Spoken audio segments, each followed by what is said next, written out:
इस गल की भी आस की जा रही है कि जिहड़ी वैक्सीन आ वो जल्दी आ जानी है। उस वैक्सीन के संबंध में कैनेडा के प्राइम मिनिस्टर जस्टिन ट्रूडो होरां ने ਜਾਂ सरकार ने महकमे ने 37 मिलियन सरिंजां ऑर्डर कर दी। जे वैक्सीन आ गई तो सारे लाउणी तो सरिंजां दे नाल ही है, इस करके जरूरी समान की पहलां ही तैयारी करके रखो। 37 मिलियन सरिंजां ऑर्डर कर दित्तियां गईयां आ कि जदों ही इहदी वैक्सीन आउंदी आ सारे लोकां तक पहुँच सके। अज सवेरे जो डेली ब्रीफिंग के साडे प्राइम मिनिस्टर जस्टिन ट्रूडो हुणी बोल रहे सी तो उन्होंने एक पत्रकार ने सवाल पूछा कि जिस तरीके दे नाल US इन्हां चीज़ों हैंडल कर रहा, तुसीं उहदे उत्ते की कहने हो, खास करके राष्ट्रपति ट्रंप के उत्ते। और पहली बार लंबे समय के बाद जां कदे शायद इदा पहला नहीं होया कि साडे मानयोग प्राइम मिनिस्टर जस्टिन ट्रूडो होरी किन्ना चिर बोल नहीं सके। उन्हां दी चुप, उन्हां दी साइलेंस बहुत कुछ कह रही सी कि उन्हां दा अंदर किसी तरह कॉमेंट करना चाहता है, पर उन्होंने बिना ना ले, बिना कुछ क्यों अपनी गल कही कि असीं एक बड़े वक्रे तरीके दे नाल इत्थों जो कुछ उत्थे गलत हो रहा उन्होंने देख रहे हैं, पर उन्होंने ये कोई भी क्रिटिसाइज़ नहीं किया। चुपचाप खड़े आ, बोलना चाह रहे हैं, पर उन्होंने शब्द उन्हों साथ नहीं दे रहे। और 21 सैकेंड की साइलेंस तो बाद उन्होंने इस गल के उत्ते टिप्पणी की बिना राष्ट्रपति ट्रंप का नाम लाए कि उन्होंने अल्टीमेटली इस चीज़ को अवॉइड किया, ना उन्हों का नाम लिया। जोड़ा उन्हों का एक इवेंचुअल रिस्पॉन्स है उन्होंने कहा कि असीं एक बड़े वक्रे तरीके दे नाल इत्थों US के वापर रही घटनावां नूं देख रहे हैं। जिहड़ियां डेथ्स ने, डेली मौतां US दे हो रही ने, उहदा अंकड़ा काफ़ी थल्ले आ गया, पर नंबर ऑफ केसिस अजे भी कोई भी स्पष्ट तौर पर नहीं कहा जा सकता कि पूरे US के थल्ले आए। किते ना किते इहदे विच इलैक्शन का प्रोपोगंडा भी नाल नाल चल रहा, पर बड़े बड़े वो बोच के पैर रख रहे आ। और इहदे विच इसे दे अगे जिहड़ी जॉर्ज फ्लॉयड की मौत हुई आ, खबरां ये भी आ रही हैं कि जो बाइडन जिहड़े राष्ट्रपति ट्रंप के उल्ट इस नवंबर दे विच चोण लड़नगे वो उहदे फ्यूनल के उत्ते भी जा रहे हैं। चैनल पंजाबी के ग्लोबल पंजाब देख रहे दर्शकों का प्रोग्राम फ्रंट लाइन में बहुत बहुत स्वागत।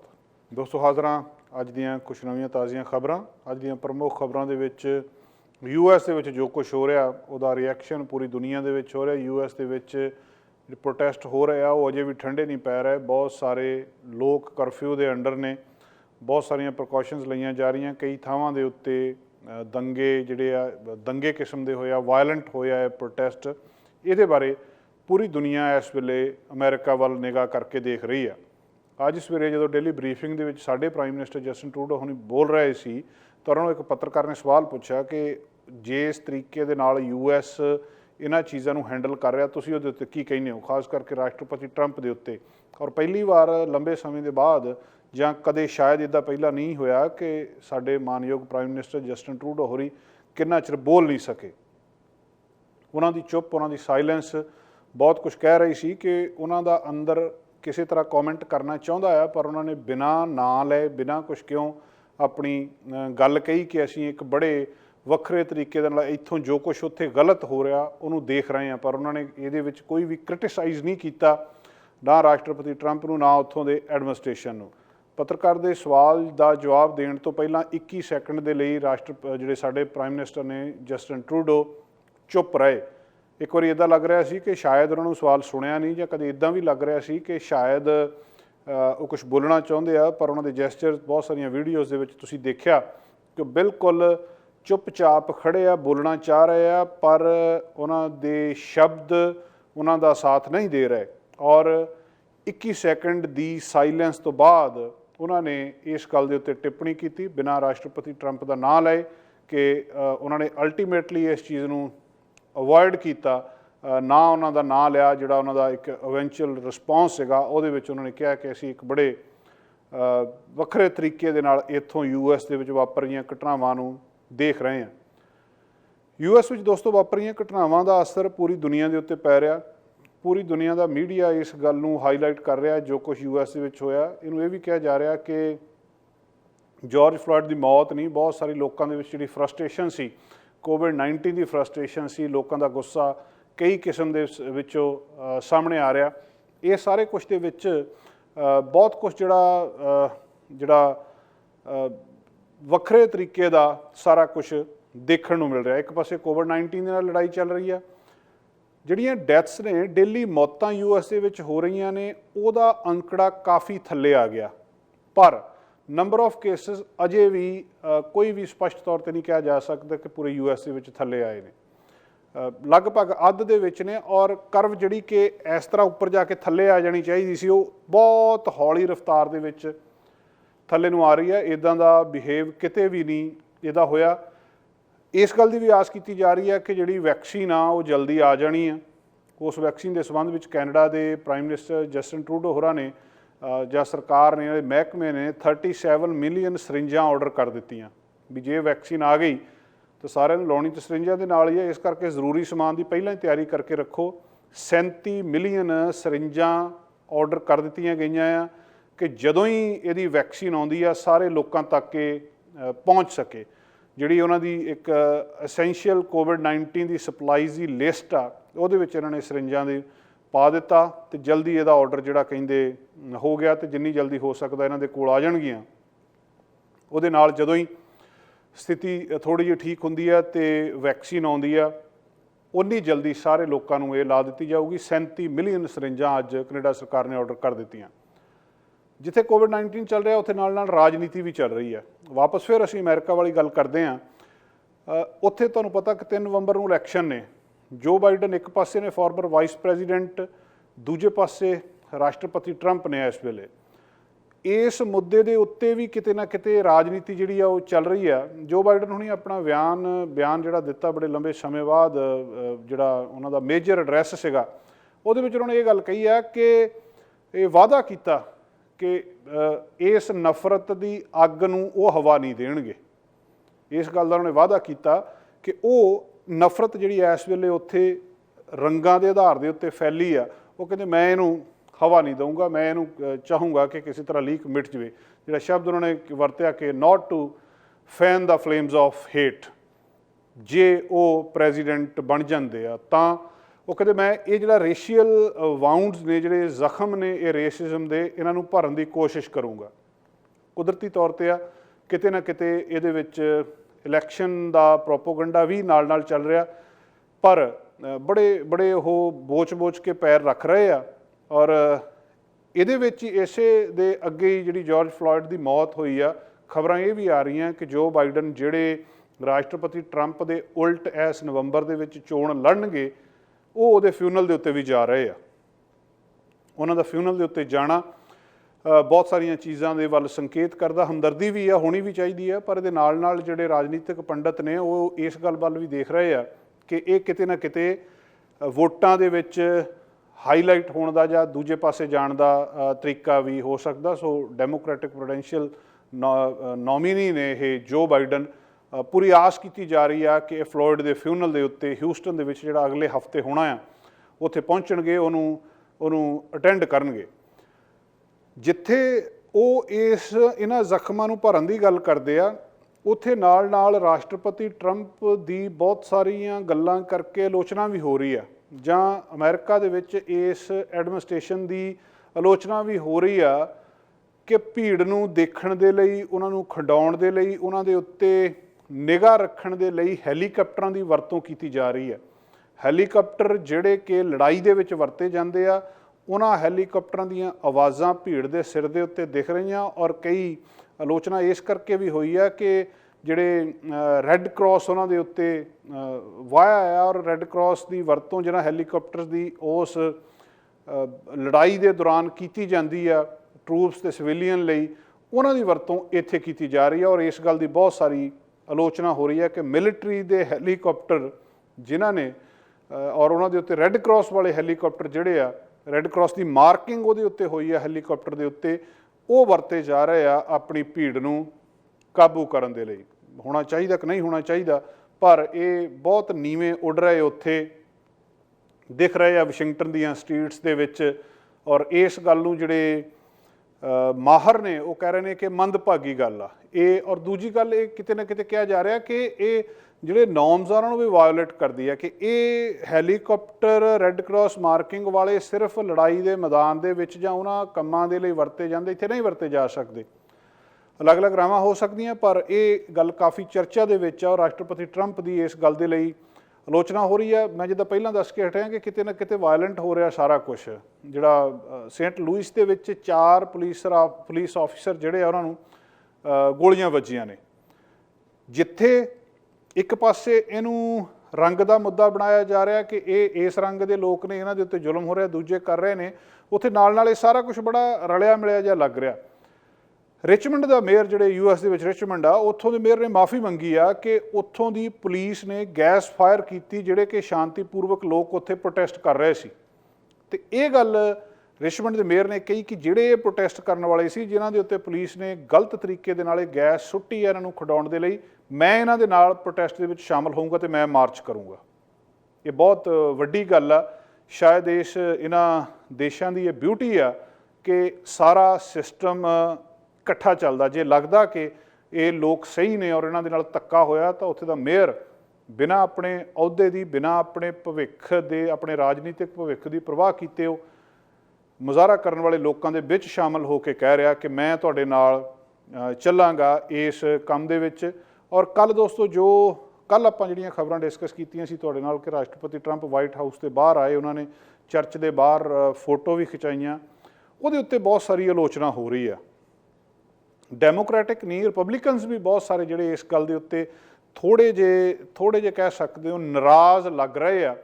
ਜਿਸ ਤਰੀਕੇ ਨਾਲ ਕੱਲ੍ਹ ਰਾਸ਼ਟਰਪਤੀ ਟਰੰਪ ਦੀ ਚਰਚ ਦੀ ਵਿਜ਼ਿਟ ਸੀਗੀ ਔਰ ਜਿੱਦਾਂ ਉੱਥੇ ਪ੍ਰੋਟੈਸਟ ਕਰਨ ਵਾਲਿਆਂ ਨੂੰ ਉੱਥੋਂ ਹਟਾਇਆ ਗਿਆ, ਕਲੀਅਰ ਕੀਤਾ ਗਿਆ, ਇਹ ਇੱਕ ਬਹੁਤ ਵੱਡੀ ਉੱਥੇ ਉਹਨਾਂ ਨੇ ਚਿੰਤਾ ਦੀ ਗੱਲ ਦੱਸੀ ਆ ਕਿ ਇੱਦਾਂ ਨਹੀਂ ਹੋਣਾ ਚਾਹੀਦਾ ਸੀ, ਇਹ ਗਲਤ ਹੋਇਆ। ਔਰ ਜਦੋਂ ਮੈਂ ਗੱਲ ਕਰ ਰਿਹਾ ਕਿ ਇਲੈਕਸ਼ਨ ਕਿਤੇ ਨਾ ਕਿਤੇ ਮੁੱਦਾ ਜ਼ਰੂਰ ਆ, ਅੱਜ ਵਾਈਟ ਹਾਊਸ ਦੇ ਟਵਿੱਟਰ ਦੇ ਉੱਤੇ ਤੁਸੀਂ ਉਹਨਾਂ ਦੇ ਵੀਡੀਓ ਦੇਖ ਸਕਦੇ ਹੋ ਕਿ ਰਾਸ਼ਟਰਪਤੀ ਟਰੰਪ ਦੀ ਇੱਕ ਕੈਂਪੇਨ ਸਟਾਈਲ ਜਿਹੜੀ ਵੀਡੀਓ ਸਾਹਮਣੇ ਆਈ ਹੈ ਕਿ ਰਾਸ਼ਟਰਪਤੀ ਟਰੰਪ ਅੰਦਰੋਂ ਬਾਹਰ ਆ ਰਹੇ ਆ, ਬਿਲਕੁਲ ਉੱਥੇ ਸ਼ਾਂਤੀ ਆ, ਕੋਈ ਪ੍ਰੋਟੈਸਟ ਨਹੀਂ ਹੋ ਰਿਹਾ, ਉਹ ਆਉਂਦੇ ਆ, ਖੜੇ ਹੁੰਦੇ ਆ, ਐਡਰੈਸ ਕਰਦੇ ਆ, ਹੋਲੀ ਬਾਈਬਲ ਦੇ ਨਾਲ ਉੱਥੇ ਤਸਵੀਰਾਂ ਖਿਚਾਉਂਦੇ ਆ, ਤਸਵੀਰਾਂ ਖਿਚਾਉਣ ਤੋਂ ਬਾਅਦ ਉਹ ਵਾਪਸ ਚਲੇ ਜਾਂਦੇ ਆ। ਉਹ 30 ਸੈਕਿੰਡ ਦੀ ਸ਼ਾਇਦ ਵੀਡੀਓ ਆ, ਪਰ ਬਿਲਕੁਲ ਇਲੈਕਸ਼ਨ ਕੈਂਪੇਨ ਸਟਾਈਲ ਜਿਹੜੀ ਉਹਨਾਂ ਨੂੰ ਹਾਈਲਾਈਟ ਕਰ ਰਹੀ ਆ। ਵਾਈਟ ਹਾਊਸ ਦੇ ਟਵਿੱਟਰ ਦੇ ਉੱਤੇ ਉਹਨਾਂ ਨੇ ਪੋਸਟ ਕੀਤੀ ਆ। ਇਸ ਗੱਲ ਦੇ ਲਈ ਵੀ ਇਸ ਗੱਲ ਦੇ ਉੱਤੇ ਆਲੋਚਨਾ ਹੋ ਰਹੀ ਕਿ ਕਿਤੇ ਨਾ ਕਿਤੇ ਰਾਜਨੀਤੀ ਇਹਦੇ ਵਿੱਚ ਜਿਹੜੀ ਸ਼ਾਮਲ ਆ। ਦੂਜਾ ਸਵਾਲ ਪੈਦਾ ਹੁੰਦਾ ਜਦੋਂ ਅਸੀਂ ਬਾਰ-ਬਾਰ ਗੱਲ ਕਰ ਰਹੇ ਹਾਂ ਕਿ ਇਹ ਰੇਸਿਸ ਦਾ ਮੁੱਦਾ ਨਹੀਂ ਹੈ, ਇਹ ਚੰਗੇ ਮਾੜੇ ਦਾ ਮੁੱਦਾ ਆ। ਜੇਕਰ ਇੱਕ ਰੰਗ ਦੇ ਵਿਅਕਤੀ ਨਾਲ ਧੱਕਾ ਹੋਇਆ ਤਾਂ ਦੂਜੇ ਰੰਗ ਵਾਲੇ ਵੀ ਉਹਦੇ ਹੱਕ ਵਿੱਚ ਆ ਕੇ ਖੜੇ ਹੋਏ ਆ, ਇਹ ਕੋਈ ਗੱਲ ਨਹੀਂ ਆ। ਪਰ ਕੁਛ ਪੋਲ ਉੱਥੇ ਜਿਹੜੀਆਂ ਦੱਸਦੀਆਂ ਆ, ਜਿਹੜੀਆਂ ਇੱਕ ਇੰਡੀਕੇਟ ਕਰ ਰਹੀਆਂ ਇਸ ਗੱਲ ਦੇ ਵਿੱਚ ਕਿ ਜਿਹੜੇ ਅਮਰੀਕਨ ਨੇ ਉਹ ਬਹੁਤ ਸਾਰੇ ਇਸ ਤਰੀਕੇ ਦੇ ਨਾਲ ਸੋਚਦੇ ਆ ਕਿ ਜਦੋਂ ਕੋਈ ਡੇਂਜਰਸ ਜਾਂ ਡਿਫਿਕਲਟ ਸਿਚੁਏਸ਼ਨ ਹੁੰਦੀ ਆ, ਉਸ ਵੇਲੇ ਜਿਹੜੇ ਪੁਲਿਸ ਆਫੀਸਰ ਆ ਉਹ ਜਿਹੜੇ ਖਾਸ ਜਿਹੜੇ ਬਲੈਕ ਪੀਪਲ ਨੇ ਉਹਨਾਂ ਦੇ ਖਿਲਾਫ ਫੋਰਸ ਜਿਹੜੀ ਆ ਉਹ ਜ਼ਿਆਦਾ ਯੂਜ਼ ਕਰਦੇ ਆ ਮੁਕਾਬਲੇ ਇਹਦੇ ਕਿ ਗੋਰੇ ਰੰਗ ਦੇ ਲੋਕਾਂ ਦੇ ਮੁਕਾਬਲੇ, ਜਦੋਂ ਵੀ ਕੋਈ ਇੱਦਾਂ ਦੀ ਸਿਚੁਏਸ਼ਨ ਹੁੰਦੀ। ਔਰ ਜਿਹੜੇ ਲੋਕ ਇੱਦਾਂ ਸੋਚਦੇ ਆ ਕਿ ਪੁਲਿਸ ਧੱਕਾ ਕਰਦੀ ਆ, ਉਹਨਾਂ ਦੀ ਗਿਣਤੀ ਦੇ ਵਿੱਚ ਵਾਧਾ ਹੋਇਆ ਆ ਪਿਛਲੇ ਸਮੇਂ ਦੇ ਵਿੱਚ। ਇੱਕ ਜਿਹੜੀ ਪੋਲ ਆ ਉਹਨਾਂ ਨੇ ਇਸ ਦੇ ਵਿੱਚ ਸੁਜੈਸਟ ਕੀਤਾ ਆ ਕਿ ਇਹ ਕਿਤੇ ਨਾ ਕਿਤੇ ਧੱਕਾ ਜਿਹੜਾ ਆ ਇਹ ਹੁੰਦਾ ਆ ਔਰ ਇਹ ਗਲਤ ਆ। ਲੋਕਾਂ ਨੇ ਇੱਦਾਂ ਸੋਚਣਾ ਸ਼ੁਰੂ ਕਰ ਦਿੱਤਾ ਇਸ ਮਾਮਲੇ ਦੇ ਵਿੱਚ ਕਿ ਪੁਲਿਸ ਬਹੁਤ ਸਾਰੀਆਂ ਥਾਵਾਂ ਦੇ ਉੱਤੇ ਧੱਕਾ ਕਰ ਜਾਂਦੀ ਆ ਦੂਜੇ ਰੰਗ ਦੇ ਵਿਅਕਤੀਆਂ ਨੂੰ ਦੇਖ ਕੇ।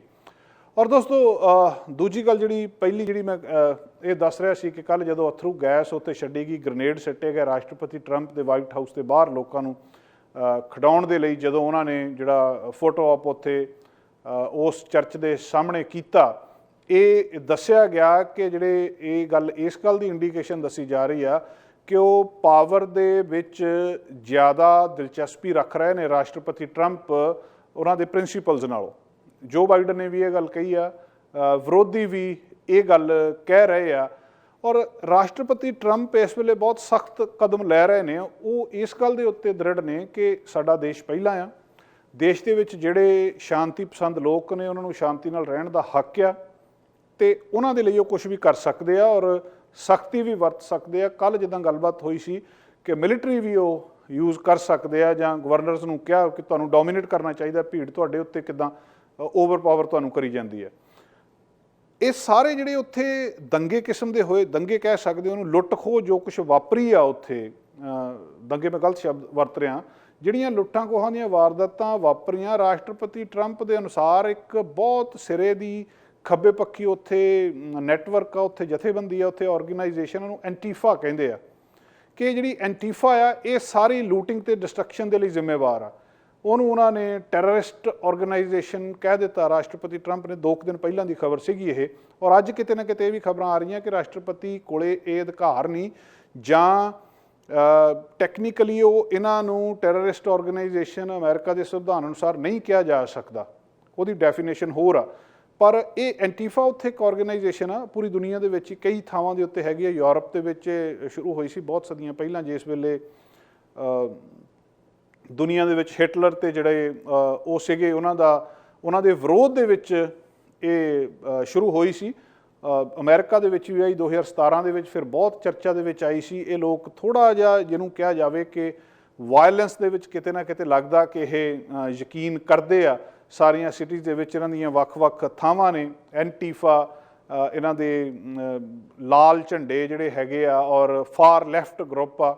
ਉਹਨਾਂ ਵੇਲਿਆਂ ਦੇ ਵਿੱਚ ਜਦੋਂ ਹਿਟਲਰ ਦਾ ਵੇਲਾ ਸੀ, ਜਦੋਂ ਜਰਮਨੀ ਵਗੈਰਾ ਦੇ ਵਿੱਚ ਉੱਥੇ ਵਿਰੋਧ ਹੋਏ ਸੀ, ਉੱਥੇ ਫਿਰ ਜਿਹੜੀ ਇੱਕ ਰਾਈਟ ਵਿੰਗ ਤੇ ਲੈਫਟ ਵਿੰਗ ਦੀਆਂ ਪਰਿਭਾਸ਼ਾਵਾਂ ਬਣੀਆਂ ਸੀ ਕਿ ਖੱਬੇ ਪੱਖੀ ਕਿਹੜੇ ਹੁੰਦੇ ਆ, ਸੱਜੇ ਪੱਖੀ ਕਿਹੜੇ ਹੁੰਦੇ ਆ। ਇਹ ਖੱਬੇ ਪੱਖੀ ਆਰਗੇਨਾਈਜੇਸ਼ਨ ਐਂਟੀਫਾ ਨੂੰ ਉਹਨਾਂ ਨੇ ਇੱਕ ਜਿਹੜੀ ਟੈਰਰਿਸਟ ਗਰੁੱਪ ਕਹਿ ਦਿੱਤਾ ਰਾਸ਼ਟਰਪਤੀ ਨੇ, ਔਰ ਇਹ ਵੀ ਕਿਹਾ ਗਿਆ ਕਿ ਇਹ ਜ਼ਿੰਮੇਵਾਰ ਆ ਇਹ ਸਾਰੀਆਂ ਲੁੱਟਣ ਦੀਆਂ ਘਟਨਾਵਾਂ ਦੇ ਵਿੱਚ। ਜਾਂ ਦੂਜੇ ਤਰੀਕੇ ਦੇ ਨਾਲ ਇਹ ਵੀ ਕਿਹਾ ਜਾ ਰਿਹਾ ਕਿ ਜਿਹੜਾ ਪ੍ਰੋਟੈਸਟ ਆ ਇਹ ਸਾਰੇ ਨੂੰ ਕੰਟਰੋਲ ਕਰਨਾ ਚਾਹੁੰਦੇ ਆ, ਉਹ ਸਾਰੇ ਨੂੰ ਆਪਣੇ ਤਰੀਕੇ ਦੇ ਨਾਲ ਚੈਨਲਾਈਜ਼ ਕਰਨਾ ਚਾਹੁੰਦੇ ਆ। ਸੋਸ਼ਲਿਸਟ ਕਿਸਮ ਦੇ ਇਹ ਲੋਕ ਨੇ।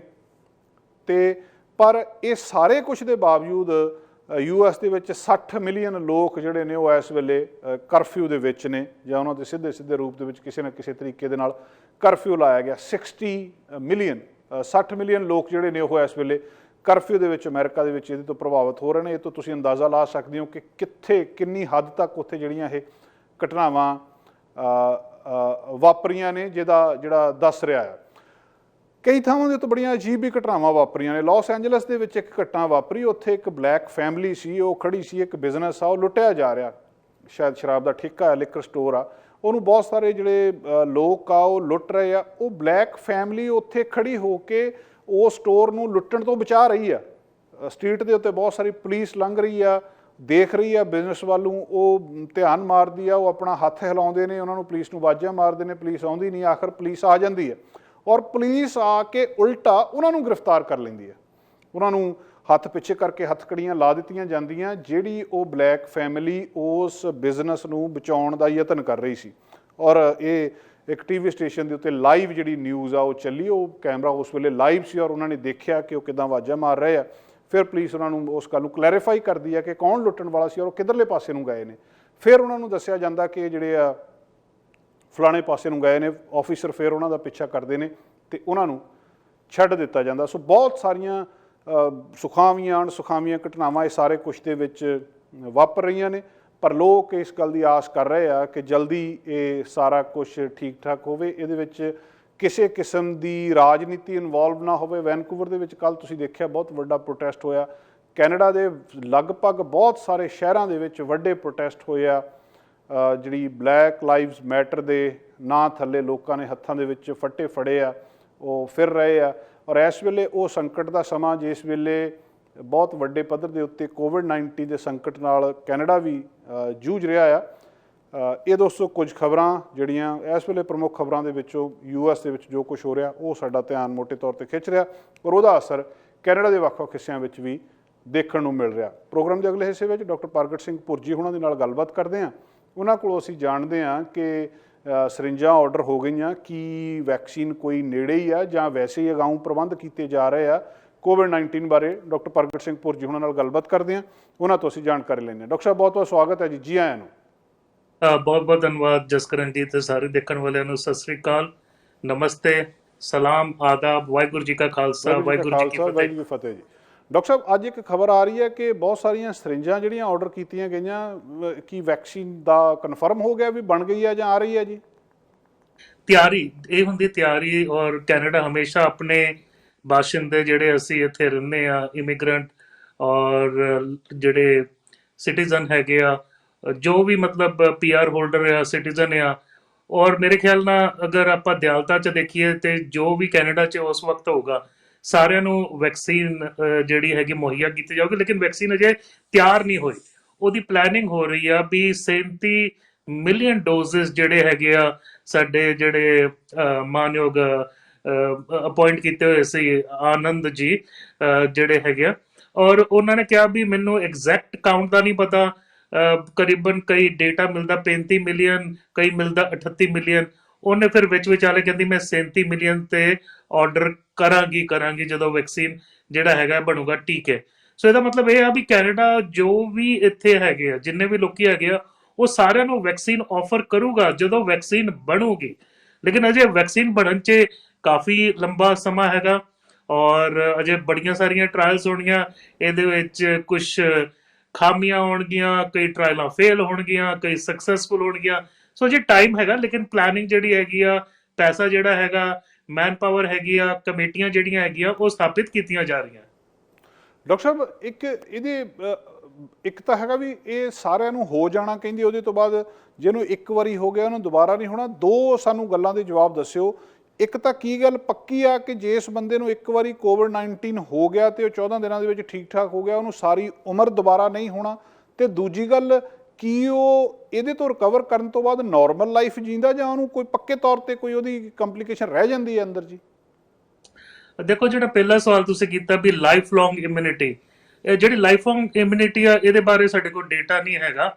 ਔਰ ਜਿਹੜਾ ਮੁੱਢਲਾ ਡੇਟਾ ਆ ਰਿਹਾ ਉਹ ਦੱਸ ਰਿਹਾ ਕਰੀਬਨ 99.5% ਲੋਕਾਂ 'ਚ, ਕਹਿ ਲਓ ਵੀ ਮੋਟੇ ਲਫ਼ਜ਼ਾਂ 'ਚ ਸਾਰਿਆਂ 'ਚ ਕੁਛ ਨਾ ਕੁਛ ਐਂਟੀਬੋਡੀਜ਼ ਬਣਦੀਆਂ। ਜਦੋਂ ਵੀ ਕੋਈ ਜਰਾਸੀਮ ਸਾਡੇ ਸਰੀਰ 'ਚ ਜਾਂਦਾ ਸਾਡਾ ਇਮਿਊਨ ਸਿਸਟਮ ਉਹਦੇ ਅਗੇਂਸਟ ਐਂਟੀਬੋਡੀ ਬਣਾਉਂਦਾ। ਔਰ ਇਹ ਦਸਤਾਵੇਜ਼ ਸਾਨੂੰ ਹੁਣ ਮਿਲ ਰਹੇ ਆ ਸਟੱਡੀਜ਼ ਤੋਂ ਵੀ ਕਰੀਬਨ 2 ਮਹੀਨੇ ਤੱਕ ਤੇ ਐਂਟੀਬੋਡੀਜ਼ ਹੈਗੀਆਂ। ਹੁਣ ਕਿਉਂਕਿ ਇਹ ਵਾਇਰਸ ਦੇ ਨਾਲ ਸਾਡਾ ਵਾਹ ਮਾਰਚ ਤੋਂ ਜ਼ਿਆਦਾ ਪਿਆ, ਸਾਡੇ ਕੋਲ ਇੰਨਾ ਡੇਟਾ ਨਹੀਂ ਆ, ਇਹਨੂੰ ਗਾਂ ਵੀ ਚੈੱਕ ਕਰਦੇ ਰਹਿਣਾ ਪਊਗਾ ਔਰ ਉਸ ਤੋਂ ਬਾਅਦ ਪਤਾ ਲੱਗੂਗਾ। ਕਈ ਇਨਫੈਕਸ਼ਨਸ ਹੈਗੇ ਆ ਉਹ ਪੂਰੀ ਲਾਈਫ ਲੌਂਗ ਇਮਿਊਨਿਟੀ ਦਿੰਦੇ ਆ ਵੀ ਐਂਟੀਬੋਡੀ ਤੁਹਾਡੀ ਬੋਡੀ 'ਚ ਰਹਿਣਗੀਆਂ। ਕਈ ਵਾਰ ਐਂਟੀਬੋਡੀਜ਼ ਦੀ ਦਰ ਘਟਦੀ ਜਾਂਦੀ ਹੈ ਜਿਉਂ ਇਨਫੈਕਸ਼ਨ ਦੂਰੇ ਹੋਈ ਜਾਂਦਾ, ਵੀ 1 ਸਾਲ ਬਾਅਦ 2 ਸਾਲ ਬਾਅਦ। ਕਈ ਜਿਹੜੇ ਈਵਨ ਅਸੀਂ ਟੀਕੇ ਲਾਉਂਦੇ ਆ ਖਸਰੇ ਦਾ, ਰੁਬੇਲਾ ਵਗੈਰਾ, ਮੀਜ਼ਲਸ ਦਾ, ਅਸੀਂ ਦੇਖਦੇ ਹਾਂ ਜਿਹੜੇ ਪ੍ਰੈਗਨੈਂਟ ਲੇਡੀਜ਼ 'ਚ ਹੁੰਦੀਆਂ ਉਹਨਾਂ ਦੀ ਐਂਟੀਬੋਡੀਜ਼ ਲੈਵਲ ਥੋੜੀ ਘਟੀ ਹੁੰਦੀ ਆ। ਸੋ ਕਈ ਵਾਰ ਉਹ ਵੀ ਬਚਪਨ 'ਚ ਜਿਹੜੇ ਟੀਕੇ ਲੱਗੇ ਉਹਨਾਂ ਦੀ ਐਡਲਟ ਲਾਈਫ 'ਚ ਜਾ ਕੇ ਐਂਟੀਬੋਡੀਜ਼ ਲੈਵਲ ਥੋੜੀ ਘੱਟ ਹੁੰਦੀ ਆ। ਸੋ ਅਜੇ ਇਹ ਮੁੱਢਲੀਆਂ ਗੱਲਾਂ, ਕੋਈ ਕਿਸੇ ਕੋ 100% ਇਹਦਾ ਜਵਾਬ ਨਹੀਂ ਹੈਗਾ। ਲੇਕਿਨ ਹਾਂ ਇੰਨਾ ਜ਼ਰੂਰ ਸਾਨੂੰ ਪਤਾ ਲੱਗ ਰਿਹਾ ਵੀ ਸਾਡੀ ਬੋਡੀ ਐਂਟੀਬੋਡੀ ਬਣਾਊਗੀ, ਕਿੰਨੇ ਅਰਸੇ ਤੱਕ ਰਹੂਗੀ ਉਹ ਸਾਨੂੰ ਨਹੀਂ ਪਤਾ। ਐਂਟੀਬੋਡੀਜ਼ 2 ਕਿਸਮ ਦੀ ਬਣਦੀ ਆ। ਜਦੋਂ ਜਰਾਸੀਮ ਸਾਡੇ ਸਰੀਰ 'ਚ ਜਾਏ ਇੱਕ ਬਣਦੀ ਆ, ਉਹਦਾ ਨਾਂ ਹੈਗਾ IgM। ਉਹ ਐਂਟੀਬੋਡੀ ਬਣੂਗੀ ਕੁਝ ਹਫ਼ਤਿਆਂ ਬਾਅਦ, ਕੁਝ ਹਫ਼ਤੇ ਰਹਿ ਕੇ ਫਿਰ ਉਹ ਖਤਮ ਹੋ ਜਾਊਗੀ। ਫਿਰ ਐਂਟੀਬੋਡੀ ਬਣੂਗੀ G, ਉਹਨੂੰ ਕਹਿੰਦੇ IgG ਜਾਂ ਇਮਿਊਨੋਗਲੋਬੁਲਿਨ G। ਉਹ ਕੁਝ ਹਫ਼ਤੇ ਬਾਅਦ ਹੀ ਬਣ ਕੇ ਤੇ ਕੁਝ ਮਹੀਨੇ, ਕੁਝ ਸਾਲ ਜਾਂ ਕਈ ਦਹਾਕੇ ਤੱਕ ਰਹੂਗੀ, ਇਹ ਸਾਨੂੰ ਪਤਾ ਨਹੀਂ ਹੈਗਾ। ਲੇਕਿਨ IgG ਜਿਹੜੀ ਹੈਗੀ ਆ ਉਹ ਫਿਰ ਗਾਂ ਚੱਲ ਕੇ ਜਦੋਂ ਉਹ ਜਰਾਸੀਮ ਆਉਂਦਾ, ਵਾਇਰਸ, ਖਾਸ ਕਰਕੇ ਹੁਣ ਕੋਵਿਡ ਕਹਿ ਲਈਏ ਵੀ ਉਹ ਵਾਇਰਸ ਦੁਬਾਰਾ ਆਉਂਦਾ ਤੇ ਉਹਨੂੰ ਜਿੱਦਾਂ ਇੱਕ ਵਾਏ ਨਹੀਂ ਹੁੰਦਾ ਉਦਾਂ ਉਹਦਾ ਸਿਰਾ ਹੁੰਦਾ ਐਂਟੀਬੋਡੀ ਦਾ, ਉਹਨੂੰ ਲੌਕ ਇਨ ਕਰ ਲੈਂਦੀ ਆ ਤੇ ਫਿਰ ਸਾਡੇ ਸੈੱਲ 'ਚ ਜਾਣ ਨਹੀਂ ਦਿੰਦੀ, ਉਹਦਾ ਵਿਨਾਸ਼ ਕਰਦੀ ਆ। ਸੋ ਨੈਚੁਰਲੀ ਸਾਡੀ ਬੋਡੀ 'ਚ ਰੋਜ਼ ਇਹ ਕਿਰਿਆ ਚੱਲ ਰਹੀ ਆ। ਸਾਡੀ ਬੋਡੀ ਜਿਹੜੀ ਇਮਿਊਨ ਸਿਸਟਮ ਹੈ ਆਲਰੇਡੀ ਇਹ ਕੰਮ ਕਰਦੀ ਜਾ ਰਹੀ ਆ। ਔਰ ਜਿਹੜਾ ਜਵਾਬ ਹੈਗਾ ਵੀ ਲਾਈਫ ਲੌਂਗ ਇਮਿਊਨਿਟੀ ਜਿਹੜੀ ਹੈਗੀ ਆ ਉਹਦਾ ਕੋਈ ਵੀ ਨਹੀਂ ਦੇ ਸਕਦਾ ਅਜੇ। ਦੂਜਾ ਤੁਹਾਡਾ ਸਵਾਲ ਮੈਂ ਸ਼ਾਇਦ ਮਿਸ ਕਰ ਗਿਆ ਜਸਕਰਨ ਜੀ, ਦੂਜਾ ਸਵਾਲ ਕੀ ਸੀ ਤੁਹਾਡਾ? ਡਾਕਟਰ ਸਾਹਿਬ ਕੀ ਜਿਹੜਾ ਬੰਦਾ ਇਹਦੇ ਤੋਂ ਇੱਕ ਵਾਰੀ ਰਿਕਵਰ ਹੋ ਗਿਆ ਉਹ ਬਿਲਕੁਲ ਨਾਰਮਲ ਹੋਊਗਾ ਜਾਂ ਕਿਤੇ ਨਾ ਕਿਤੇ ਉਹਦੇ 'ਚ ਕੋਈ ਪ੍ਰੋਬਲਮ ਪੱਕੀ ਰਹਿ ਜਾਊਗੀ? ਹਾਂ, ਕਿਉਂਕਿ ਹੁਣ ਸਾਨੂੰ ਪਤਾ ਲੱਗ ਰਿਹਾ ਵੀ ਜਿਹੜਾ ਨੋਜ਼ ਟੂ ਟੋਜ਼ ਵੀ ਸਾਡੇ ਬ੍ਰੇਨ ਤੋਂ ਲੈ ਕੇ ਸਾਡੇ ਪੈਰਾਂ ਤੱਕ ਇਹ ਵਾਇਰਸ ਕਿਹੜੇ ਵੀ ਅੰਗ ਦੇ ਉੱਤੇ ਜਾ ਕੇ ਅਸਰ ਕਰ ਸਕਦਾ। ਹੁਣ ਟਰਬਲ ਇਹ ਹੈਗੀ ਆ ਵੀ ਜਿਹੜੇ ਆਟੋਪਸੀਜ਼ ਜਦੋਂ ਪੋਸਟਮਾਰਟਮ ਹੈ ਲਗਭਗ ਸਾਰੀ ਕੰਟਰੀਆਂ 'ਚ ਤੋਂ ਆ ਰਹੇ ਆ ਜਿੱਥੇ ਇਹਦਾ ਫੁਹਾਰ ਹੋ ਗਿਆ, ਉਹਦੇ ਵਿੱਚ ਸਾਨੂੰ ਪਤਾ ਲੱਗ ਰਿਹਾ 30% ਵਿਅਕਤੀਆਂ ਦੇ ਵਿੱਚ ਇਹ ਕਲੌਟਸ ਬਣਾਉਂਦਾ, ਛੋਟੇ ਛੋਟੇ ਖੂਨ ਦੇ ਨਾ ਗਿਲਟੇ ਬਣ ਜਾਂਦੇ ਆ ਔਰ ਉਹਦੇ ਨਾਲ ਕਈ ਅੰਗ ਜਿਹੜੇ ਹੈਗੇ ਉਹਨਾਂ ਨੂੰ ਬਲੱਡ ਸਪਲਾਈ ਨਹੀਂ ਮਿਲਦਾ। ਔਰ ਖਾਸ ਕਰਕੇ ਅਗਰ ਬ੍ਰੇਨ ਨੂੰ ਨਾ ਮਿਲੇ ਤੇ ਸਟ੍ਰੋਕ ਦੇ ਚਾਂਸਸ ਹੈ। ਔਰ ਤੁਸੀਂ ਦੇਖ ਲਓ ਅਧਰੰਗ ਜਿਹਨੂੰ ਕਹਿੰਦੇ ਆ, ਇੱਕ ਵਾਰੀ ਹੋ ਗਿਆ ਤੇ ਉਹ ਮਤਲਬ ਫਿਰ ਰਿਕਵਰੀ ਆ ਜਿੰਨੀ ਕੋਈ ਹੋਈ ਦੂਜਾ ਜਿਹੜਾ ਇਹ ਲੰਗਸ ਦੇ ਉੱਤੇ ਕਰਦਾ, ਮੇਰਾ ਜਿਹੜਾ ਖਾਸ ਦੋਸਤ ਹੈਗਾ ਬੰਬੇ, ਉਹ ਐਕਚੁਅਲੀ ਰੇਡੀਓਲੋਜਿਸਟ ਹੈਗਾ, ਜਿਹੜਾ x ray, CT scan, MRI, doctor Gurmeet Singh ਉਹਦਾ ਨਾਮ ਹੈਗਾ। ਜੀ ਤੇ ਉਹਨੇ ਮੈਨੂੰ ਦੱਸਿਆ ਵੀ ਜਿਹੜੇ ਆਊਟ ਪੇਸ਼ੈਂਟ ਕੋਵਿਡ ਵਾਲੇ ਹੁੰਦੇ, ਕਿਉਂਕਿ ਉਹ ਇਨ ਪੇਸ਼ੈਂਟ ਨਹੀਂ ਹੈਗਾ, ਉਹਦਾ ਜਿਹੜਾ ਇੰਸਟੀਚਿਊਟ ਹੈਗਾ ਉਹ ਪ੍ਰਾਈਵੇਟ ਹੈਗਾ ਆਊਟਸਾਈਡ, ਉਹ ਦੱਸਦਾ ਵੀ ਐਲਵੀਓਲਾਈਟਿਸ, ਵੀ ਸੀਟੀ ਸਕੈਨ MRI ਕਰੀਏ ਤੇ ਉਹਦੇ ਜਿਹੜੇ ਜਿੱਥੋਂ ਦੀ ਆਕਸੀਜਨ ਐਕਸਚੇਂਜ ਹੁੰਦਾ ਉਹਦੇ ਸੋਜ ਹੋ ਜਾਂਦੀ ਆ। ਹੁਣ ਸਾਨੂੰ ਇਹ ਵੀ ਪਤਾ ਵੀ ਬਹੁਤ ਸਾਰੇ ਵਾਇਰਸ ਐਲਵੀਓਲਾਈਟਿਸ ਕਰਦੇ, ਖਾਸ ਕਰਕੇ ਇਨਫਲੂਐਂਜ਼ਾ, ਆਰਥੋਮਿਕਸੋ, ਐਡੀਨੋ, RSV, ਔਰ ਕਈਆਂ ਦੇ ਵਿੱਚ ਇਹ ਦਮਾ ਟ੍ਰਿਗਰ ਕਰਦਾ। ਸੋ ਸਾਨੂੰ ਇਹ ਵੀ ਲੱਗਦਾ ਵੀ ਥੋੜੀ ਲੰਗਸ ਦੇ ਵਿੱਚ ਇੰਜਰੀ ਜਿਹੜੀ ਹੈਗੀ ਆ, ਸਕਾਰਿੰਗ ਜਿਹਨੂੰ ਕਹਿੰਦੇ ਆ, ਉਹ ਹੋ ਸਕਦੀ ਆ। ਇਹਦੇ ਵਿੱਚ ਹਾਂਗਕਾਂਗ ਤੋਂ ਸਟੱਡੀ ਆਈ ਸੀ ਵੀ 15% ਉਹਨਾਂ ਦੇ ਜਿਹੜੇ ਲੋਕੀ ਰਿਕਵਰ ਹੋਇਆ ਉਹਨਾਂ ਨੂੰ ਲੰਗਸ ਦੀ ਪ੍ਰੋਬਲਮ ਪੈ ਗਈ। ਪਹਿਲਾਂ ਬਿਲਕੁਲ ਠੀਕ ਸੀ, ਉਹਨਾਂ ਨੂੰ ਕੋਈ ਫੇਫੜਿਆਂ ਦੀ ਪ੍ਰੋਬਲਮ ਨਹੀਂ ਸੀ, ਕੋਵਿਡ ਤੋਂ ਰਿਕਵਰ ਹੋਏ, ਹੁਣ ਉਹਨਾਂ ਦੇ ਲੰਗਸ ਜਿਹੜੇ ਹੈਗੇ ਆ, ਕਈ ਵਾਰ ਉਹਨਾਂ ਨੂੰ ਜਿਹੜੇ ਸਾਹ ਦਮਾ ਜਿਹਨੂੰ ਐਸਮਾ ਕਹਿੰਦੇ ਆ, ਉਹਦੇ ਪੰਪ ਜਾਂ ਪਫਰ ਲੈਣੇ ਪੈ ਰਹੇ ਆ। ਦੂਜੀ ਕੋਈ ਵੀ ਆਰਗਨ 'ਚ ਇੰਜਰੀ ਹੋ ਸਕਦੀ ਆ। ਤੀਜਾ ਕਾਫੀ ਲੋਕੀ ਕਹਿੰਦੇ ਆ ਵੀ ਉਹ ਲੱਗਦਾ ਵੀ ਉਹਨਾਂ ਦਾ ਸਰੀਰ ਮਧੋਲਿਆ ਗਿਆ, ਵੀ ਜਿੱਦਾਂ ਆਪਾਂ ਗੰਨਾ ਪਾਉਂਦੇ ਆ ਰੋਹ ਕੱਢਣ ਵਾਸਤੇ, ਵੀ ਏਦਾਂ ਲੱਗਦਾ ਵੀ ਉਸ ਪੀਸਣੇ ਤੋਂ ਜਿਵੇਂ ਪੀਸਿਆ ਗਿਆ, ਵੀ ਸ਼ਕਤੀ ਨਹੀਂ ਰਹੀ ਉਹਨਾਂ 'ਚ, ਤਾਕਤ ਨਹੀਂ ਰਹੀ, ਉਹਨਾਂ ਦਾ ਜਿਹੜਾ ਰੂਟੀਨ ਹੈਗਾ ਆਊਟ ਆਫ ਕੰਟਰੋਲ ਹੋ ਗਿਆ। ਸੋ ਇਹ ਵੱਖ-ਵੱਖ ਜਿਹੜੇ ਪੈਮਾਨੇ ਸਾਨੂੰ ਆ ਰਹੇ ਆ, ਔਰ ਸਾਡੇ ਬੋਡੀ ਦੇ ਹਰ ਇੱਕ ਸਿਸਟਮ ਨੂੰ ਇਹ ਇਫੈਕਟ ਕਰ ਸਕਦਾ। ਡਾਕਟਰ ਸਾਹਿਬ, ਇਹਦੀ ਇੰਡੀਆ ਦੇ ਵਿੱਚ ਡੈਥ ਰੇਟ ਘੱਟ ਆ, ਇਹਦਾ ਕੋਈ ਕਾਰਨ ਹੋ ਸਕਦਾ ਜੀ, ਜਾਂ ਇਹ ਤੋਂ ਕਿੱਦਾਂ ਇਹਨੂੰ ਕੋਈ ਕਨਕਲੂਡ ਕਰ ਸਕਦੇ ਹਾਂ ਅਸੀਂ? ਕਰੀਬਨ ਹੁਣ 6000 ਦੇ ਲਾਗੇ ਉੱਥੇ ਡੈਥ ਹੋ ਚੁੱਕੀ ਹੈ, ਔਰ ਕਰੀਬਨ 2 ਲੱਖ ਦੇ ਲਾਗੇ ਚੱਗੇ ਕੇਸਿਸ ਉਹ ਰਿਪੋਰਟ ਕਰ ਰਿਹਾ। ਹਾਲਾਂਕਿ ਮੈਨੂੰ ਇਹ ਵੀ ਪਤਾ ਵੀ ਟੈਸਟਿੰਗ ਪੂਰੀ ਨਹੀਂ ਹੋ ਰਹੀ, ਚਲੋ ਉਹ ਤੇ ਹਰ ਇੱਕ ਕੰਟਰੀ ਦਾ ਆਪਣਾ ਅਲੱਗ-ਅਲੱਗ ਪੈਮਾਨਾ, ਲੇਕਿਨ ਡੈਥ ਤਾਂ ਰਿਪੋਰਟਿੰਗ ਹੁੰਦੀ ਹੈ, ਡੈਥ ਵਾਕਈ ਰਿਪੋਰਟਿੰਗ ਹੁੰਦੀ ਆ। ਸੋ ਡੈਥ ਉਹਨਾਂ ਦੀ ਅਜੇ 6000, ਮੈਨੂੰ ਲੱਗਦਾ ਉੱਥੇ ਡੈਥ ਵਧੂਗੀ। ਅਜੇ ਉੱਥੇ ਫੁਵਾਰ ਜੂਨ ਤੇ ਉੱਪਰ ਜਾ ਕੇ ਫੇਰ ਕਿਤੇ ਜਾ ਕੇ ਜੁਲਾਈ ਤੇ ਥੱਲੇ ਆਏਗਾ। ਜਦੋਂ ਆਪਾਂ ਦੇਖਿਆ ਸੀ ਸਾਡਾ ਮਾਰਚ ਤੋਂ ਸ਼ੁਰੂ ਹੋ ਕੇ ਕਰੀਬਨ ਅਪ੍ਰੈਲ ਦੇ ਤੀਜੇ ਚੌਥੇ ਹਫਤੇ 'ਚ ਜਾ ਕੇ ਪੀਕ ਕਰਕੇ ਫਿਰ ਹੌਲੀ ਹੌਲੀ ਹੌਲੀ ਥੱਲੇ ਹੋਣਾ ਆਇਆ ਸੀ। ਸੇਮ ਟਰਬਲ ਬ੍ਰਾਜ਼ੀਲ 'ਚ ਆ ਰਹੀ ਆ, ਸਾਊਥ ਅਮਰੀਕਾ 'ਚ ਆ ਰਹੀ ਆ, ਰਸ਼ੀਆ 'ਚ ਵੀ ਤੁਸੀਂ ਦੇਖੋ ਕੇਸਿਸ ਉਹਨਾਂ ਦੇ ਕਰੀਬਨ 2 ਲੱਖ ਤੋਂ ਉੱਤੇ ਹੋ ਗਏ, ਉਹਨਾਂ ਦੀ ਵੀ ਡੈਥ ਰੇਟ ਘੱਟ ਆ।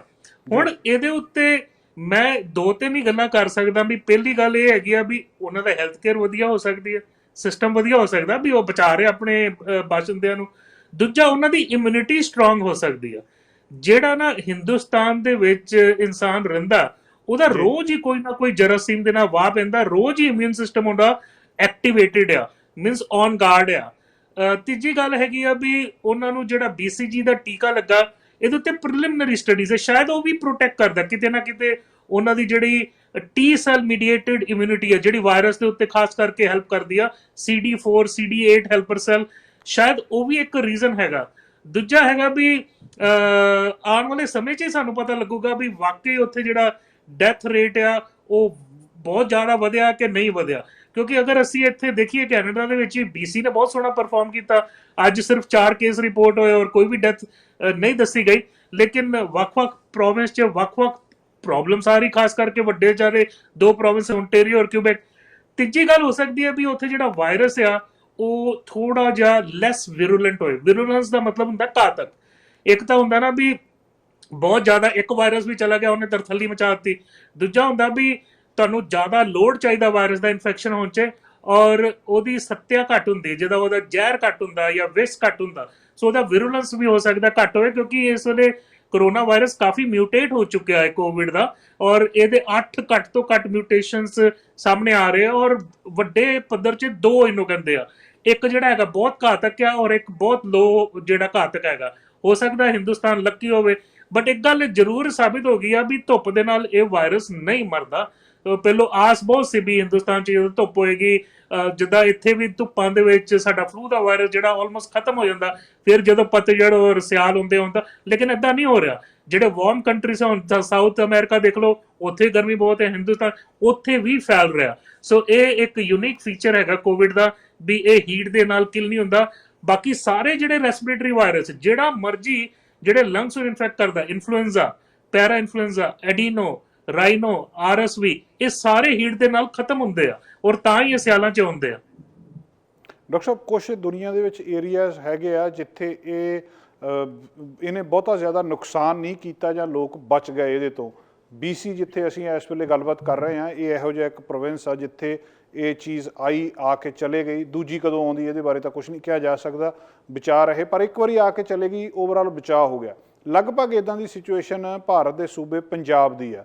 ਪੰਜਾਬ ਦੇ ਵਿੱਚ ਵੀ ਇਹ ਸ਼ੁਰੂ ਹੋਇਆ, ਇੱਕਦਮ ਡਰ ਲੱਗਿਆ, ਪਰ ਹੁਣ ਲੱਗ ਰਿਹਾ ਉੱਥੇ ਜਿੱਦਾਂ ਖੁੱਲ੍ਹ ਗਿਆ ਸਾਰਾ ਕੁਛ ਜਾਂ ਉਹਨੇ ਕੇਸਿਸ ਵੀ ਨਹੀਂ ਆ, ਉੱਥੇ ਵੀ ਇਹ ਠੀਕ ਠਾਕ ਜਿਹੜਾ ਆ ਲੱਗਦਾ ਕਿ ਪਹਿਲਾ ਇਹਦਾ ਜਿਹੜਾ ਹਮਲਾ ਅਟੈਕ ਸੀਗਾ ਉਹ ਨਿਬੜ ਗਿਆ।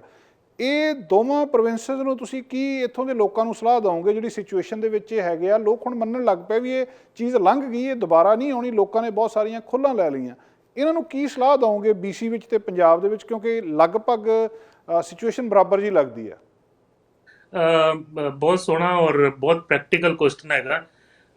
18-19 ਤਰੀਕ ਪਿਛਲੇ ਮਹੀਨੇ ਮਈ ਤੋਂ ਫੇਜ਼ 2 'ਚ ਬ੍ਰਿਟਿਸ਼ ਕੋਲੰਬੀਆ ਗਿਆ, ਜਿੱਥੇ ਕੁਝ ਛੂਟ ਹੋਰ ਮਿਲੀ, ਔਰ ਅਸੀਂ ਦੇਖਦੇ ਹਾਂ ਉਹਦੇ ਬਾਵਜੂਦ ਨੰਬਰ ਘਟੇ ਆ, ਡੈਥ ਘਟੀ ਆ, ਹਸਪੀਟਲਾਈਜੇਸ਼ਨ ਘਟੀ ਆ, ਲੇਕਿਨ ਇਹ ਵਾਇਰਸ ਅਜੇ ਵੀ ਕਮਿਊਨਿਟੀ 'ਚ ਹੈਗਾ, ਇਹ ਗਿਆ ਨਹੀਂ ਆ।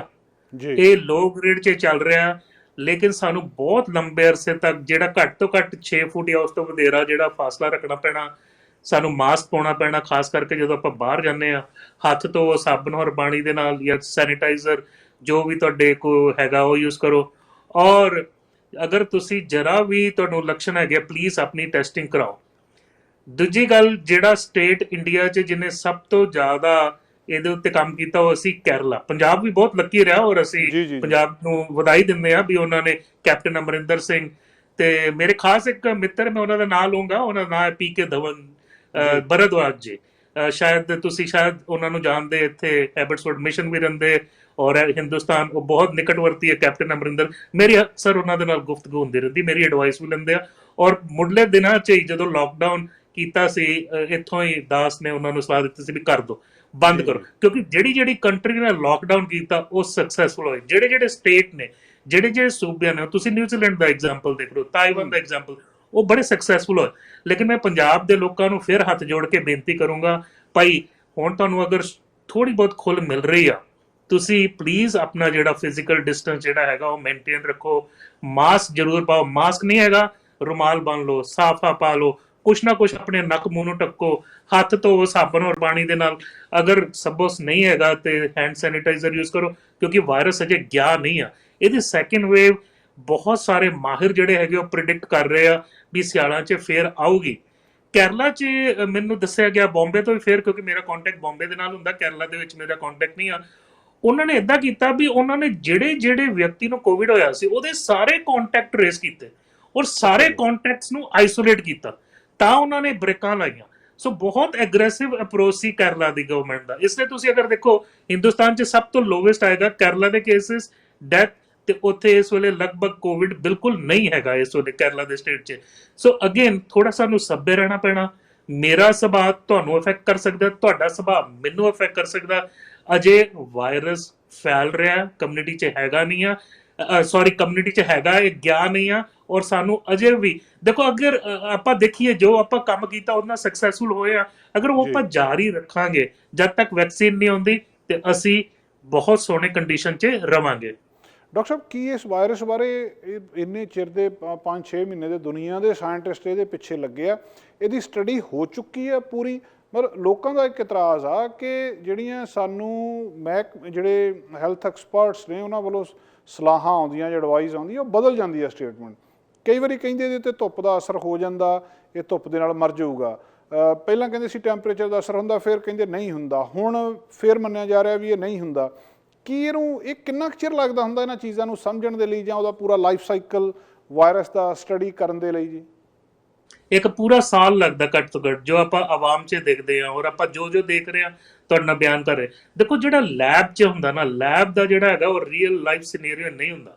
ਜੋ ਲੈਬ 'ਚ ਰਿਸਰਚ ਹੁੰਦੀ ਹੈ, ਠੀਕ ਹੈ, ਸਾਨੂੰ ਥੋੜੀ ਹੈਲਪ ਕਰਦੀ ਆ ਵੀ ਆਪਾਂ ਰਿਸਰਚ ਕਰੀਏ, ਲੇਕਿਨ ਰਿਸਰਚ ਤੇ ਰੀਅਲ ਲਾਈਫ 'ਚ ਹੋਣੀ ਹੈ। ਜਿਹੜੀ ਆਪਾਂ ਵਾਇਰਸ ਦੇ ਨਾਲ ਆਪਾਂ ਹੁਣ ਦੇਖ ਰਹੇ ਹਾਂ ਉਹਦਾ ਪੈਟਰਨ ਵੀ ਹੀਟ ਦੇ ਵਿੱਚ ਵੀ ਇਹ ਫੈਲ ਰਿਹਾ। ਦੂਜੀ ਗੱਲ, ਇਹ ਫੈਲਦਾ ਕਲੋਜ਼ ਕੰਟੈਕਟ ਦੇ ਨਾਲ, ਫੈਲਦਾ ਸਾਡੇ ਜਿਹੜੇ ਡ੍ਰੌਪਲੇਟਸ ਹੈਗੇ ਆ ਉਹਦੇ ਨਾਲ, ਇਹ ਨਹੀਂ ਫੈਲਦਾ। ਦੇਖੋ, CTV ਨਿਊਜ਼ 'ਚ ਵੀ ਜਿਹੜੇ ਵਾਇਰਸ ਦੇ ਮਾਹਿਰ ਆ, ਕੱਲ੍ਹ ਜਾਂ ਪਰਸੋਂ ਉਹਨਾਂ ਨੇ ਕਲੀਅਰ ਕੀਤਾ ਸੀ, ਜਿਹੜੀ ਉਹ ਸਟੱਡੀ ਦੱਸ ਰਹੀ ਸੀ ਬਹੁਤ ਸਿਗਰਟ ਦੇ ਧੂਏ ਵਾਂਗਰ ਬਹੁਤ ਦੂਰ, ਨਹੀਂ, ਇਹੋ ਜਿਹੀ ਕੋਈ ਗੱਲ ਨਹੀਂ ਹੈਗੀ। ਇਹ 6-8 ਫੁੱਟ ਤੱਕ, ਚਲੋ 6 ਫੁੱਟ ਤੱਕ ਹੀ ਮੈਂ ਕਹੂੰਗਾ।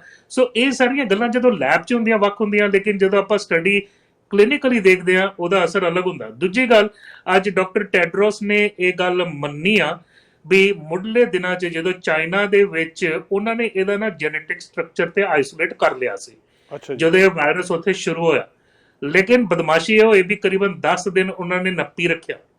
ਜਦ ਦੂਜੀ ਜਗ੍ਹਾ ਇਹ ਫੈਲਿਆ, ਉਹਦੇ ਦੇਖੋ ਲੈਬਾਂ ਤੇ ਹਰ ਜਗ੍ਹਾ, ਜਦੋਂ ਉਹਨਾਂ ਨੇ ਜੈਨੇਟਿਕ ਸਟਰਕਚਰ ਬਾਹਰ ਲੱਗਿਆ ਹੁੰਦਾ, ਉਹਦੇ ਬਾਅਦ ਚਾਈਨਾ ਨੇ ਦੱਸਿਆ, ਪਤਾ ਸੀ। ਸੋ ਅੱਜ ਡਾਕਟਰ ਟੈਡਰਸ ਨੇ WHO ਦੇ ਵਿੱਚ ਇਹ ਗੱਲ ਮੰਨੀ ਹੈ।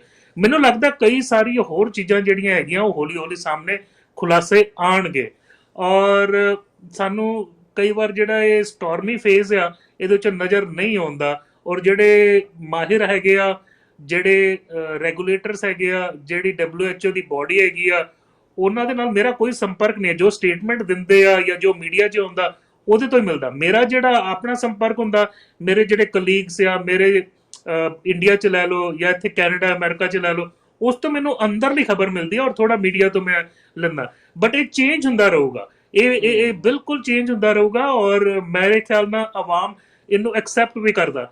ਦੂਜੀ ਗੱਲ ਜਿਹੜੀ ਹੈਗੀ ਆ ਵੀ ਕੈਨੇਡਾ ਦੇ ਵਿੱਚ ਇਸ ਵੇਲੇ 92,000 ਕੇਸਿਸ ਹੈਗੇ ਆ, 7,000 ਤੋਂ ਉੱਤੇ ਮੌਤ ਆ, ਲੇਕਿਨ ਆਪਾਂ ਦੇਖੀਏ ਰਿਕਵਰੀ ਵੀ 45 ਤੋਂ 50% ਤੋਂ ਉੱਤੇ ਆ, ਔਰ BC 'ਚ 85% ਰਿਕਵਰੀ ਆ। ਸੋ ਆਪਾਂ ਜਿਹੜਾ ਪਹਿਲਾ ਜਿਹੜਾ ਇਹਦਾ ਵੇਵ ਸੀ ਉਸ ਤੋਂ ਕਾਫੀ ਠੀਕ ਠਾਕ ਜਾ ਰਹੇ ਆ, ਲੇਕਿਨ ਅਜੇ ਵਾਇਰਸ ਕਮਿਊਨਿਟੀ 'ਚ ਹੈਗਾ, ਪੂਰੀ ਤਰ੍ਹਾਂ ਗਿਆ ਨਹੀਂ ਆ। ਰਿਸਰਚ ਜਦ ਤੱਕ ਵੈਕਸੀਨ ਨਹੀਂ ਆਉਂਦੀ ਤਦ ਤੱਕ ਅਸੀਂ ਇਹ ਖੋਲ ਨਹੀਂ ਲੈਣੀ। ਹਾਲਾਂਕਿ ਸਾਨੂੰ ਮੈਨੂੰ ਲੱਗਦਾ ਫੇਜ਼ 3 'ਚ ਵੀ ਬ੍ਰਿਟਿਸ਼ ਕੋਲੰਬੀਆ ਜਾਊਗਾ। ਮਾਨਯੋਗ ਸਾਡੇ ਪ੍ਰੀਮੀਅਰ ਸਾਹਿਬ ਜੌਨ ਹੌਰਗਨ ਇਹਦੇ ਉੱਤੇ ਕੋਈ ਨਾ ਕੋਈ ਆਉਣ ਵਾਲੇ ਕੁਝ ਹਫ਼ਤੇ ਉੱਤੇ ਦੇਣਗੇ। ਲੇਕਿਨ ਜਿਹੜੇ ਓਨਟਾਰੀਓ ਦੇ ਪ੍ਰੀਮੀਅਰ ਹੈਗੇ ਆ ਫੋਰਡ ਸਾਹਿਬ, ਉਹਨਾਂ ਨੇ ਕਿਹਾ 3 ਜੂਨ ਤੱਕ ਉੱਥੇ ਐਮਰਜੈਂਸੀ, ਕਿਉਂਕਿ ਉੱਥੇ ਕੇਸਿਸ ਅਜੇ ਵੀ ਬਹੁਤ ਜ਼ਿਆਦਾ ਕਲਾਈਮ ਕਰ ਗਏ। 440 ਤੋਂ ਜ਼ਿਆਦਾ ਕੇਸਿਸ ਪਿਛਲੇ 24 ਘੰਟੇ 'ਚ ਹੋ ਗਏ। ਸੋ ਜਿਉਂ-ਜਿਉਂ ਕੇਸਿਸ ਅਗਰ ਵੱਧਦੇ ਆ ਤਾਂ ਸਾਡਾ ਵੀ ਅਜੇ ਫੇਜ਼ 3 ਨਹੀਂ ਆਊਗਾ, ਲੇਕਿਨ ਕਿਉਂਕਿ ਫੇਜ਼ 2 ਸਾਡਾ ਬੜਾ ਸਕਸੈਸਫੁਲ ਹੋਇਆ, ਅਸੀਂ ਆਸ ਕਰਦੇ ਹਾਂ ਫੇਜ਼ 3 ਵੀ ਛੇਤੀ ਹੀ ਆਊਗਾ। ਲੇਕਿਨ ਜਿਹੜਾ ਲੈਬ 'ਚ ਰਿਸਰਚ ਹੁੰਦਾ ਉਹ ਪ੍ਰੈਕਟੀਕਲ ਲਾਈਫ 'ਚ ਕਈ ਵਾਰ ਨਹੀਂ ਟਰਾਂਸਲੇਟ ਹੁੰਦਾ, ਇਸ ਲਈ ਜਿਹੜਾ ਹੈਗਾ ਟਰਬਲ ਚੱਲ ਰਹੀ ਹੈ। ਡਾਕਟਰ ਸਾਹਿਬ, ਆਖਰੀ ਸਵਾਲ, ਇੱਕ ਕਹਿੰਦੇ ਵੀ ਜਿੱਦਾਂ ਗਰਮੀ ਦੇ ਨਾਲ ਇਹ ਮਰ ਜਾਂਦਾ, ਕੁਛ ਲੋਕ ਕਹਿੰਦੇ ਵੀ ਇਹ ਤੁਹਾਡੇ ਗਲੇ ਦੇ ਵਿੱਚ ਹੁੰਦਾ, ਤੁਸੀਂ ਪਾਣੀ ਪੀਓ ਤੇ ਉਹਦੇ ਨਾਲ ਇਹ ਤੁਹਾਡੇ ਡਾਈਜੈਸਟਿਵ ਸਿਸਟਮ 'ਚ ਚਲੇ ਜਾਊਗਾ ਤੇ ਤੁਹਾਡੇ ਰੈਸਪੀਰੇਟਰੀ ਟਰੈਕ 'ਚ ਨਹੀਂ ਜਾਊਗਾ ਤੇ ਖਤਮ ਹੋ ਜਾਊਗਾ।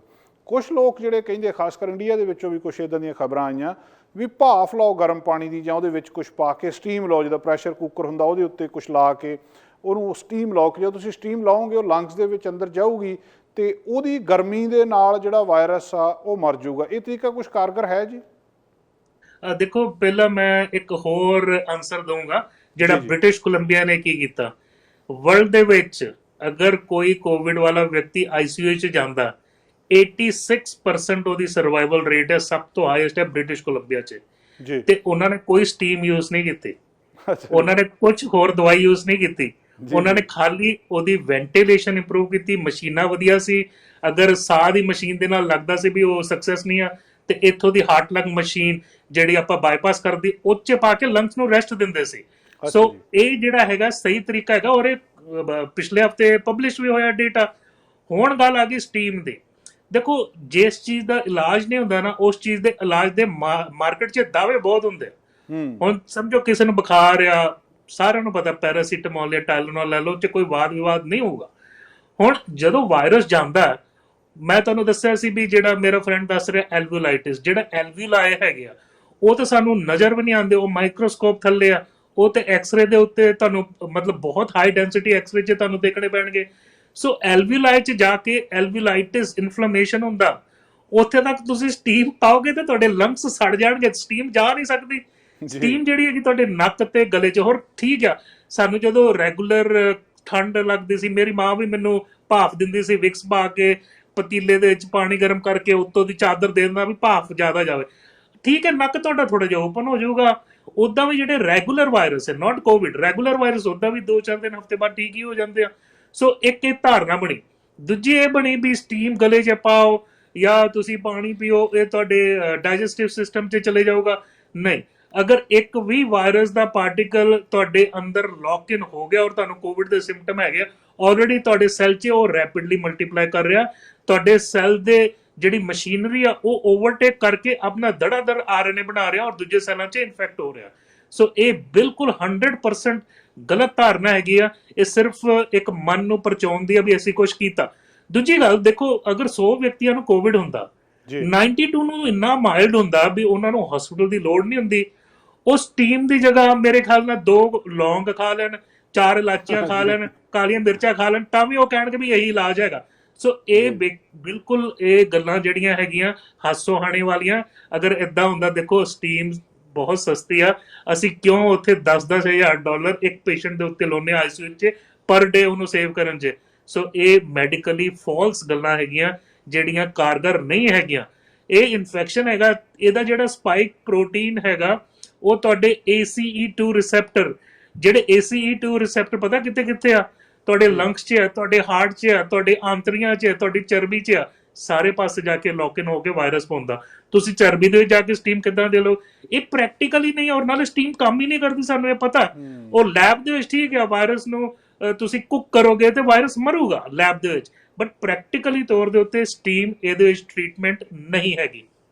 ਡਾਕਟਰ ਸਾਹਿਬ ਬਹੁਤ ਬਹੁਤ ਸ਼ੁਕਰੀਆ, ਮਿਹਰਬਾਨੀ ਜੀ, ਤੁਸੀਂ ਪ੍ਰੋਗਰਾਮ ਦੇ ਵਿੱਚ ਸਾਡੇ ਨਾਲ ਆਉਂਦੇ ਹੋ, ਸਾਡੇ ਨਾਲ ਬਹੁਤ ਸਾਰੀ ਜਾਣਕਾਰੀ ਸਾਂਝੀ ਕਰਦੇ ਹੋ। ਸਿਰਫ ਕੈਨੇਡਾ ਅਮਰੀਕਾ ਦੇ ਵਿੱਚ ਨਹੀਂ, ਪੰਜਾਬ ਦੇ ਵਿੱਚ ਬਹੁਤ ਸਾਰੇ ਲੋਕ ਇਸ ਜਾਣਕਾਰੀ ਤੋਂ ਫਾਇਦਾ ਉਠਾਉਂਦੇ ਨੇ। ਖਾਸ ਤੌਰ 'ਤੇ ਤੁਹਾਡਾ ਧੰਨਵਾਦ ਕਰਦੇ ਨੇ। ਬਹੁਤ ਬਹੁਤ ਸ਼ੁਕਰੀਆ ਡਾਕਟਰ ਸਾਹਿਬ। ਬਹੁਤ ਬਹੁਤ ਧੰਨਵਾਦ। ਲੇਕਿਨ ਮੈਂ ਫਿਰ ਕਹੂੰਗਾ ਵੀ ਜੋ ਅਮਰੀਕਾ 'ਚ ਹੋਇਆ ਜਾਰਜ ਫਲੋਇਡ ਦੇ ਨਾਲ, ਅਸੀਂ ਇਕਜੁੱਟ ਹੋ ਕੇ, ਕਿਉਂਕਿ ਇੱਕ ਪਿਸਾ ਇੱਕ ਕਸ ਕੇ ਹਮ ਬਾਰਕ, ਔਰ ਸਾਰੇ ਜੀਵ ਜੰਤੂ ਪਰਮਾਤਮਾ ਦੇ ਬਣਾਏ ਆ। ਉਹਦਾ ਬਾਹਰ ਰੰਗ ਰੂਪ ਜੋ ਵੀ ਹੈਗਾ, ਜੋ ਵੀ ਹੋਵੇ, ਉਹ ਸਾਡੇ ਭੈਣ ਭਰਾ ਆ, ਔਰ ਸਾਨੂੰ ਉਹਨਾਂ ਦੇ ਨਾਲ ਹਮਦਰਦੀ ਔਰ ਸੋਲੀਡੈਰਿਟੀ ਜਿਹੜੀ ਹੈਗੀ ਆ ਉਹ ਦੱਸਣੀ ਚਾਹੀਦੀ ਆ। ਔਰ ਮੈਂ ਆਸ ਕਰਦਾ ਵੀ ਆਉਣ ਵਾਲਾ ਸਮਾਂ, ਆਉਣ ਵਾਲਾ ਜਹਾਨ ਜਿਹੜਾ ਹੈਗਾ ਅੱਛਾ ਹੋਏਗਾ, ਸਵਰਗ ਹੋਏਗਾ ਇੱਥੇ, ਔਰ ਇਹ ਸਵਰਗ ਤੁਸੀਂ ਬਣਾ ਸਕਦੇ ਹੋ ਪਿਆਰ, ਮੁਹੱਬਤ, ਸ਼ਰਧਾ, ਹਿਊਮਿਲਿਟੀ, ਕੰਪੈਸ਼ਨ, ਗ੍ਰੇਸ ਔਰ ਡਿਵਨਿਟੀ ਦੇ ਨਾਲ। ਵਾਹਿਗੁਰੂ ਜੀ ਕਾ ਖਾਲਸਾ, ਵਾਹਿਗੁਰੂ ਜੀ ਕੀ ਫਤਿਹ। ਦੋਸਤੋ, ਇਹ ਸਨ ਡਾਕਟਰ ਪ੍ਰਗਟ ਸਿੰਘ ਪੁਰ ਜੀ, ਇਹਨਾਂ ਦੇ ਨਾਲ ਅਸੀਂ ਗੱਲਬਾਤ ਕੀਤੀ। ਕੱਲ੍ਹ ਫਿਰ ਪ੍ਰੋਗਰਾਮ ਦੇ ਵਿੱਚ ਹਾਜ਼ਰ ਹੋਵਾਂਗੇ। ਤੁਹਾਡਾ ਕੋਈ ਸੁਝਾਅ ਹੋਵੇ ਦੋਸਤੋ, ਜ਼ਰੂਰ ਕਮੈਂਟ ਕਰਕੇ। ਫੇਸਬੁੱਕ ਦੇ ਉੱਤੇ ਅਸੀਂ ਲਾਈਵ ਹਾਂ ਇਸ ਵੇਲੇ, YouTube ਦੇ ਉੱਤੇ ਵੀ ਅਸੀਂ, ਤੁਸੀਂ ਸਾਨੂੰ ਦੇਖਦੇ ਹੋ। ਜ਼ਰੂਰ ਦੱਸੋ ਇਹਦੇ ਵਿੱਚ ਕੀ ਕੋਈ ਤਬਦੀਲੀ ਕੀਤੀ ਜਾਵੇ ਜਾਂ ਕਿਸ ਤਰ੍ਹਾਂ ਦੀਆਂ ਖਬਰਾਂ ਤੁਸੀਂ ਚਾਹੁੰਦੇ ਹੋ। ਕੋਈ ਵੀ ਤੁਹਾਡਾ ਰਿਸਪੌਂਸ, ਕੋਈ ਰਿਐਕਸ਼ਨ, ਕੋਈ ਪ੍ਰਤੀਕਿਰਿਆ ਤੁਸੀਂ ਇਹਦੇ 'ਤੇ ਦੇ ਸਕਦੇ ਹੋ, ਸਾਨੂੰ ਬੜੀ ਖੁਸ਼ੀ ਹੋਵੇਗੀ। ਬਹੁਤ ਬਹੁਤ ਸ਼ੁਕਰੀਆ। ਅਲਵਿਦਾ ਦੋਸਤੋ। ਸਾਡਾ ਹਰ ਇੱਕ ਪ੍ਰੋਗਰਾਮ ਦੇਖਣ ਤੇ ਸਾਡੇ ਨਾਲ ਜੁੜਨ ਲਈ ਸਬਸਕ੍ਰਾਈਬ ਕਰੋ ਚੈਨਲ ਪੰਜਾਬੀ ਤੇ ਨੋਟੀਫਿਕੇਸ਼ਨ ਲਈ ਬੈਲ ਆਈਕਨ ਵਾਲੇ ਬਟਨ ਤੇ ਕਲਿੱਕ ਕਰੋ।